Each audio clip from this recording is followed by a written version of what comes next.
The Brilliant Deep, Rebuilding the World's Coral Reefs by Kate Messner, illustrated by Matthew Forsythe.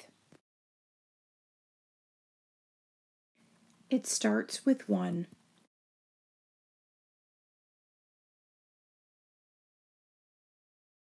One night, after a full moon, the corals begin to spawn, releasing first one, then millions of tiny lives until the waters swirl like a snow globe. Some become food for hungry fish. Some are washed into the deep sea. Some drift in the currents until they come to rest, not too deep, on the ocean floor. If one is lucky, it lands in a place where it can grow. This one will begin a coral reef. Ken Neddemeyer grew up near Florida's Kennedy Space Center, watching America race toward the moon. Before men took off in rockets, Ken's father worked at NASA as an engineer. Ken watched his father's team send unmanned rockets, Little Joe, Redstone, Atlas, toward the stars. Men followed, Alan Shepard, John Glenn. It seemed like just about anything might be possible if you set your mind to it. But Ken's dreams weren't in the stars. He loved the ocean. He watched TV shows about underwater explorer Jacques Cousteau. He visited the beach whenever he could, swimming far out to a world of angelfish and sea stars. The reefs of the Florida Keys teemed with life. They painted the ocean floor fire red and murky gold. How could the reefs grow so large? What made all the different colors and shapes? How could such tiny creatures build such elaborate homes of rock? Ken learned to scuba dive and began collecting fish to keep and study at home. At one point, he had 30 aquariums in his bedroom, all bursting with life. Ken's favorite place was always out on the reef, until things began to change. One summer, hotter than the rest, Ken noticed the corals were losing their color, and there weren't as many fish. The sea urchins had started to die. They are the gardeners of the reef, tiny groundskeepers who control the algae, but Ken didn't know that at the time. Even scientists didn't understand what an important role the sea urchins played until they were gone. Ken watched his favorite place in the world begin to fade away. The reefs were dying, and it seemed like there was nothing he could do to save them. But one day, that changed. Ken was all grown up, operating a live rock farm in the Florida Keys. Live rocks aren't really alive. They're rocks covered with algae, mollusks, sponges, and other invertebrates.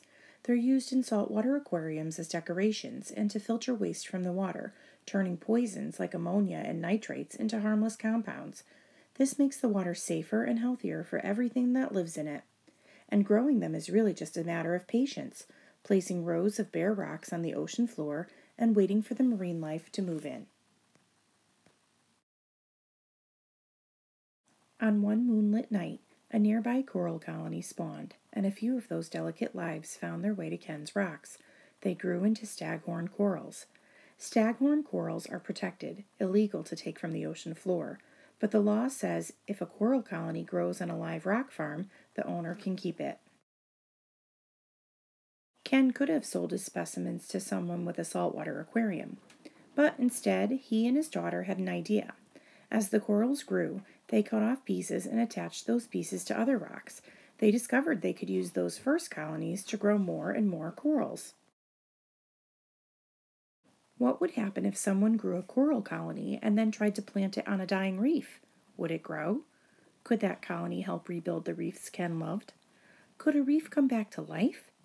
Ken made plans to go to the reef, where he'd loved diving as a kid, to find out.